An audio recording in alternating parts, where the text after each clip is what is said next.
me start by welcoming you on behalf of University for Life to the Creativity and Culture Conference 2018. As a way of introduction, let's start with you, Johanna. Could you just briefly introduce yourself? Sure. So my name's Johanna de Ruyter. I'm based in Sydney in Australia, and I work with theatre and translating theatre into techniques for communication, techniques for insight, for unearthing our creativity, for unearthing our stories, for bringing us together, for getting us moving and broadening how we connect and communicate and experience life, really. Okay. And I work all over Australia and travel a lot, actually, throughout the Asia-Pacific region. Excellent. Thank you. Mindy? Oh, hi. I'm Mindy Gibbons-Klein, and I'm best known for helping entrepreneurs and people with interesting stories to plan, write, and publish their books and become thought leaders. So my work is in the area of thought leadership and thoughtful leadership, and increasingly thoughtful leadership stroke living your truth. So there's a lot of work to be done here in Europe and the US, and I go back and forth every month and loving life. Excellent. Thank you, Mindy. And Jenny? Hi, Jasveer. Thanks so much for inviting me. My name is Jenny Garrett. I'm an executive coach and author and a leadership trainer. I wrote a book called Rocking Your Role, which is a guide to success for the female breadwinner. And as a result, I do lots of work with women, helping them to navigate their career, juggle work and life, and get the balance that they're looking for. Excellent. Thank you. And Irina, we still can't see you, but would you like to introduce yourself? Yes, certainly, Jasveer. I'm sorry about that. My recent experience with Zoom is that if I just wait long enough, the video just kicks in. But this is taking a little bit longer than it usually does. So apologies for that. But as long as you can hear me, that's important. And I suspect I will appear soon. So I live in Brisbane, Australia, so delightful to meet Johanna, who's in Sydney. We should no doubt continue our conversation. And I'm a speaker and a trainer and mentor in the area of innovation and creativity, and more recently, intrapreneurialism. And looking at the way people can, how intrapreneurs, who are the movers and the shakers within organizations, can use their creativity, their raw cognitive resources to come up with new ways of solving old problems and new problems and translate them into innovative outcomes. Most recently, I have been tending to work predominantly within government. So bringing innovation and creative thinking to difficult government problems that will ultimately allow us to serve society more effectively. Okay, excellent. And Talmud, how about yourself? Hey, how are we doing? Yeah, my name's Talmud Bar, and I'm an international and educational behavioural consultant. I design programs for educational institutions, NGOs, different types of organisations. I worked for a number of years for Open Society, George Soros Foundations, looking at how to build capacity through creativity, relationship building, group dynamics. I currently am an assistant head for a school for vulnerable children. I have a community interest company which trains vulnerable groups to work with vulnerable groups themselves, as well as still being a designer of curriculum and courses as well. Excellent. Well, I think that's all of us so far. We don't have Kenny in the conversation at the moment. So let's begin. So the purpose of this conversation is to see where there's general consensus in terms of our perspectives on creativity and where there's gaps. In my interviews with each one of you, I've seen a diversity in terms of opinions and attitudes towards creativity. One of the things that we discussed in my conversation with Mindy in particular is the role of evaluation. When we're creative, Mindy, through your publishing work, you know that evaluation of creativity is vital. So what are your thoughts on the role of evaluation from the point of view of gatekeepers? How accurate can they be when they're evaluating creativity? So Mindy? Thanks so much, Jez. That was my favorite part of our conversation as well. And the way I look at publishing and book coaching as a gatekeeper is in fact the one who can open the gate, not keep it closed. Because what people really want is to be able to be creative in terms of going into new markets, to get their thinking across to new people, to shift people's ideas and even society with their creative ideas. But what happens if it's not led in some way or structured, or there's no framework, the kind that we do, for example, then left untethered, it can go all over the place and may or may not achieve the goals. So it's not about being a gatekeeper and evaluating so much as guiding and opening the gate so that really great ideas and really great people can step through. Does that make any sense? It does. And Jenny, you've published several books. Well, is it just one book you've published, or have you published several? Yeah, I've published one book and contributed to some others, yes. Yeah. Because I can't keep track. You're so busy. So I know the first book that you published, but I thought that you'd done several more after that. Right. Just articles that I've read. Yes. Alerted to. So from your point of view then, what is the role of a gatekeeper in evaluating creativity? Yeah, I think there's more than one way to look at this. I think it's really a very interesting question, because immediately as you said it, I thought, well, as a creative person, the judgment of others can really limit your creativity. And I think that there's a real danger of worrying too much about others' evaluation and instead attracting those who are like-minded or who are curious or willing to be stimulated by your work. So I think there's a danger that evaluation can constrain, and even the methods in which we evaluate. So as a coach, I coach in corporate organizations, and sometimes there's a form at the beginning and a form at the end, or a conversation with a line manager and a conversation with a line manager at the end.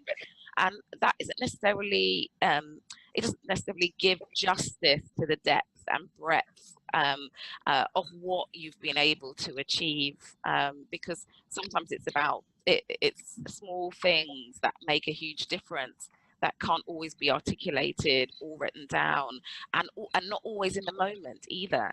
It might be the thing, that little light bulb that suddenly turns on 6 months after the conversation. So this idea about evaluation, I'm not saying it can't be successful and helpful, but I also think it can be quite constraining and limited. Right, okay, Tom, what do you think? I think this is a really, really interesting conversation. I mean, from an evaluation perspective, so I was contributed to a book on post-compulsory leadership, and I worked with a researcher on that piece. I think it's very important not to lose the essence of what you're trying to achieve. I think that when evaluating creativity, it's hard to transfer to people who don't have understanding of that type of process. So if they're looking for particular types of targets and outcomes, they might not be able to recognize the kind of impact of it. So what I found is a lot of work has to go into almost not compromising the quality and the nature of what you do, but more in using a language which they can understand the impact and outcomes of the creative input that you've put into play. For example, if you're looking at things like emotional intelligence, informed, better relationships, effective practice, you then would need to translate to them, okay, this means that outcomes in this practical setting would be this. Again, because it's creativity, they look for, okay, how can I quantify that? And I think it is bridging that gap between, actually this is the qualitative process, and it is looking at developmental kind of soft skills, and the way you quantify that would be very, very different. And I think that needs to be a process and conversation that happens before. Otherwise, I found it can be a real big disconnect. I think it's also good to have the perspective of being the opener of ways. How can you, like I think it was Mindy also added as well as Jenny, how can you actually create an opportunity for these ideas to come through? And I think it is just about making the right types of connections with the right types of people. and also introducing the thinking behind what you do, the methodology behind what you do, and how it then can translate into their context. Okay. Yeah. And Johanna, you have a very, go ahead, Johanna. You have a very different approach, don't you, to evaluation? I'm not so sure it's so different. I mean, I come across the same issues with the work I do, particularly because one of the forums I work with is improvisation and story in organizations. And it's always fascinating and challenging to convey and communicate exactly what's going to happen in that process, because as Jenny said, and Talmud, is that how you pronounce your name? Talmud.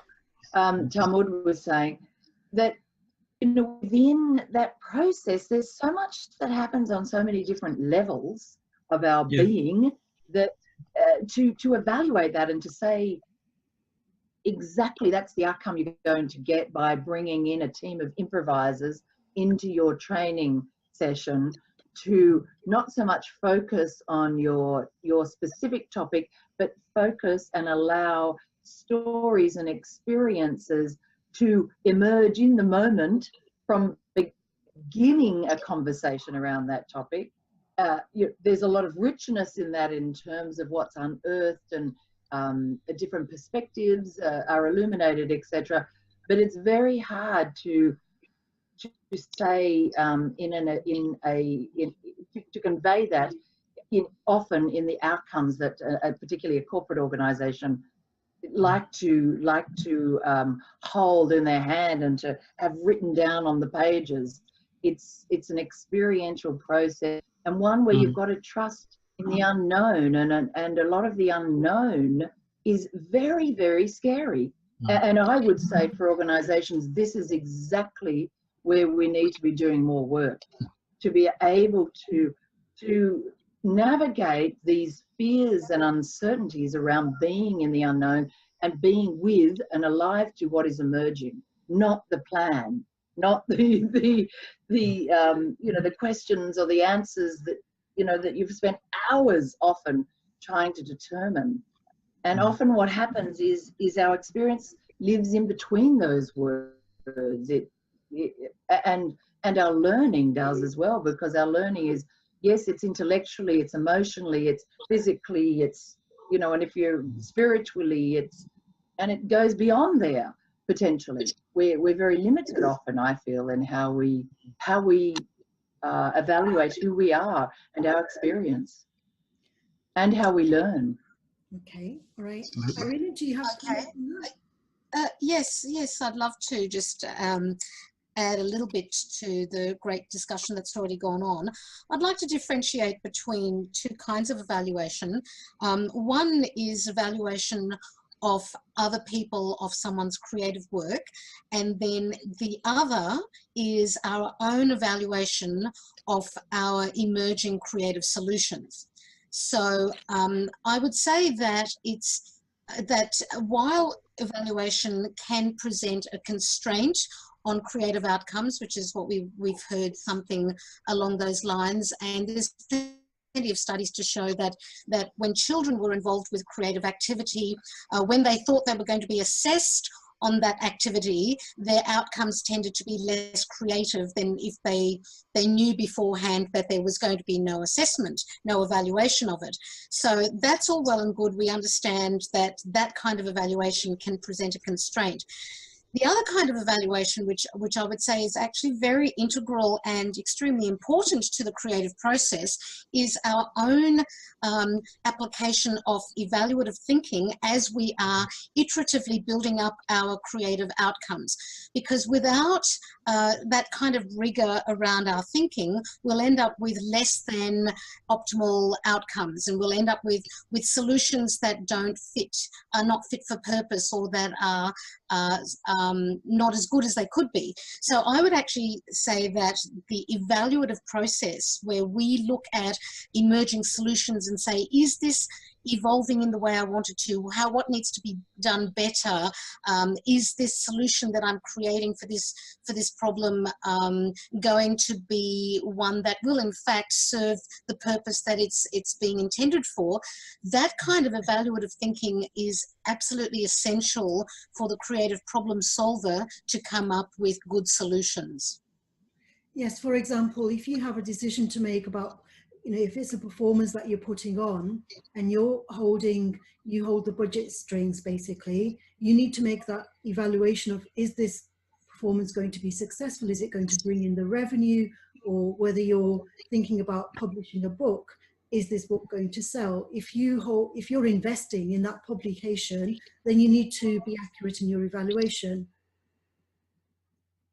Yes, absolutely. Yes. And I think that that's part of the rigor around creative thinking. So creative thinking is in fact a very highly demanding cognitive process. And there's got to be this acceptance that it's not just whatever we come up with is fine. That might be that's a fairly naive view of creativity, because when we're talking about how do we use creativity to solve real world, authentic, complex, wicked problems that have valuable solutions for workplaces and for society, then evaluation is an integral part of that, the rigor of the creative process. Okay. No, absolutely. Yeah. I definitely agree with that. The kind of the evaluation, I think that's kind of like the essence of it, isn't it? Looking at being creative, you have your kind of objectives you need to meet, but I think it is that kind of agility and kind of responsiveness and kind of immediate reflection on, okay, is this responsive to the need? Is this meeting the need? And to be able to adapt it in context, because often when applying creative solutions and solution-focused thinking, it is about how can this best facilitate the outcomes of this situation, because often the problems presented are often shifting, and often you might have people you're working with or clients where they've identified the issues, but as you begin the process with them, new issues emerge as a result of the inquiry that you're undertaking. So you kind of have to be quite adaptable and reflective and evaluate what's happening as it emerges, to refine it and bring it back to either the main objective or be able to highlight what the new objective is.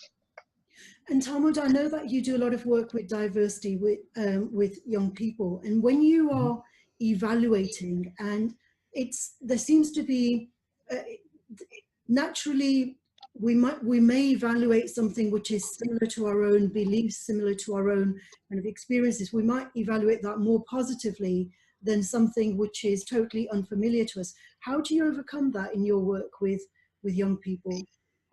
It's a good question. I mean, what I do, and I tend to have an approach which I use with young people and adults across the board, which is having firstly a starting point and being aware of where you sit in context of the work you're about to undertake.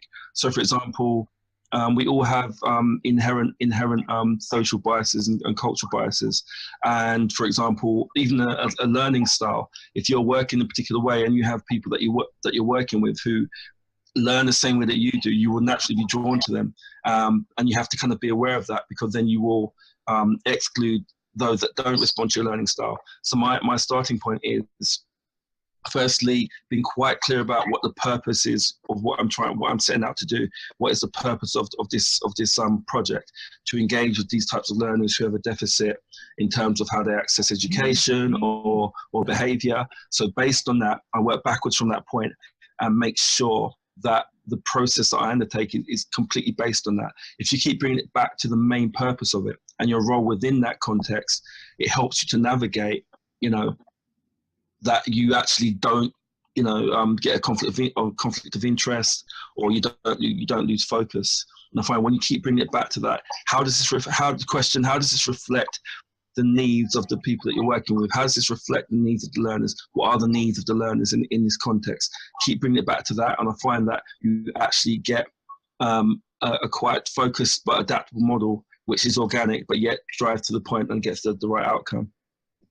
Okay, and Mindy, in your publication work, how do you overcome this kind of bias, you know, this potential bias that, you know, so how do you avoid just accepting the publication, the work that is similar to, you know, that is in alignment with your own preferences? What are your thoughts on that? Well, thanks for bringing that up, because I have preferences and I like to leave them at the door. So what happens when I'm doing book coaching work is somebody's coming with their ideas, their story, and I make it very, very clear that it's not my job to evaluate the content, the style. The only guidelines that I want to provide are guidelines that will help make it a better book and give it a better chance in the market. But even when we talk about that, some people are looking for validation, and I think it was Irina who was talking about it, and it's very dangerous, and Jenny as well. When you are, how should we say it, disempowering yourself and giving over that power to someone else to say what is good, what is not good, what is worthy, what is not worthy. This is a really, really strong set of values that we have here at the Book Midwife and my publishing company, that we're not here to say this is good or that is not good and judge and be the judge of the quality or the creativity. So where we need to step in is in the case of somebody who contacted me last year, and they had gone ahead and written this very creative, lovely story and their life story, and it was 800 pages. And I said, well, first of all, we can't publish that. Secondly, I don't know if we'll find anyone who would publish that. And you know, let's talk about it. What goals will you achieve? You know, like Talmud said, this is about the purpose. And if they just want to get their story out and it's 800 pages in length and they sell 3 copies, but they feel fulfilled, great. So it's not my job to say, no, that's not the right way to do it. Equally, if somebody says, you know, is this a good idea or something like that, I won't actually answer that question. So hopefully I'm answering your question, Jasvir, because the purpose of getting anybody in to comment on or feedback on your work, it has to be done very carefully and without making somebody wrong and without playing God. And we feel very, very strongly about that here. That is not what we're doing. We're guiding and helping to create something better. So it's synergistic. You know, that client is coming with their ideas, their story, their purpose, and we know the market, and so we're just guiding. So Jasvir, could I just weigh in there as well? Yeah, go ahead. So can you hear me okay? Yep. Yep. I think that's a really interesting distinction that Mindy's raised just then about what the intention of a piece of work is. And so that's one of the things that differentiates novices versus expert creative problem solvers. Experts are much more adept at being able to define the problem space. In other words, before embarking on a creative solution, they take time to understand what it is that the outcomes are that they are seeking. So what is the final outcome? So from Mindy's perspective, someone writing a book, is the outcome that they just would like to produce a piece that is valuable for them, for their family, if they only sell 3 copies or produce 3 copies. That's one kind of outcome, versus someone who's wanting to write a commercial bestseller. That's a completely different outcome. And so the problem space will be defined very differently. And that will determine how people will navigate that problem space.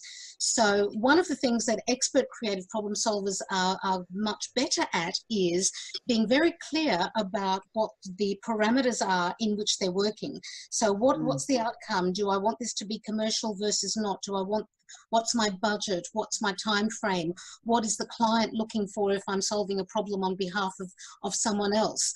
You know, what are all of the outcomes that we want to achieve? And then using that as the boundaries for the problem space will determine how we navigate it.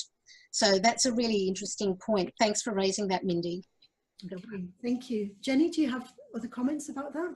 I think what Irina said, and building on Mindy's point, really fits in with actually what coaching is about. Coaching is a very creative and organic process. We have no idea. I have no idea before I start to coach someone the questions I will ask or the responses they will give me. But there are some boundaries around that. What are we trying to achieve? What makes it safe and confidential? How long will we have this conversation for? What is it anchored on? So I think I'm agreeing with you, Irina, in that we do need to know the kind of size and shape of the box we're in, and then unleash the creativity within it. While I've been listening to everyone, I've also been thinking about the huge amount of courage it takes to be creative. It's so easy to do what's tried and tested. It's so much harder to do something where you don't know exactly what's going to happen. You don't know what's going to come out of it. It's not predetermined. It can be unexpected, can be different to your expectations, and that you both needs courage, and it's also wonderful to experience, but you have to feel that you can trust the process and deal with the outcomes, whatever they are. Yeah, Johanna, I remember you talking about the courage. You know, you gave some examples of youngsters in your workshops and the courage that they had to be confident enough to be creative. Do you want to say a bit more about that? Yes. Well, that's what I'm hearing, that, you know, there's different levels, isn't it, of valuation, staying very broadly as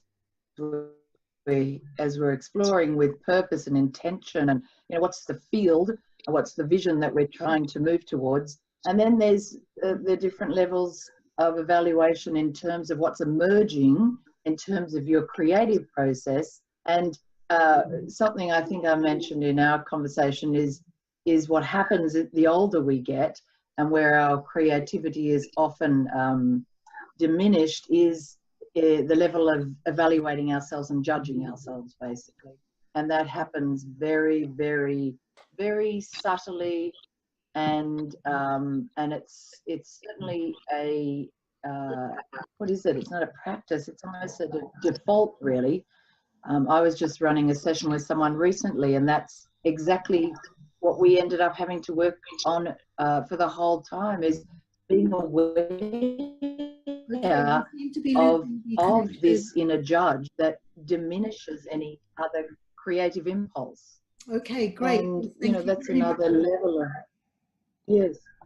There seems to be a little bit of a delay, but we're coming to the end of the session now. So thank you very much, everyone, for your contribution to this conference. And this is not the end of these discussions. We will have monthly follow-up sessions every third Saturday of each month at 9 AM to cater for the New Zealanders and the Australians, and at 2 PM for the Europeans, and 7 PM as well for those in the US and in Canada. So I look forward to continuing the discussion around creativity with you all at one of these sessions. So thank you very much. Thank you. Final Thank you. Nice to see everyone. Okay, yeah, great. Thank you very much, everyone. And remember to log in to some of the other sessions, and I hope you find the conversation in the other sessions as well to be inspirational and stimulating. Thank you. Thank you. Absolutely. Bravo, everyone.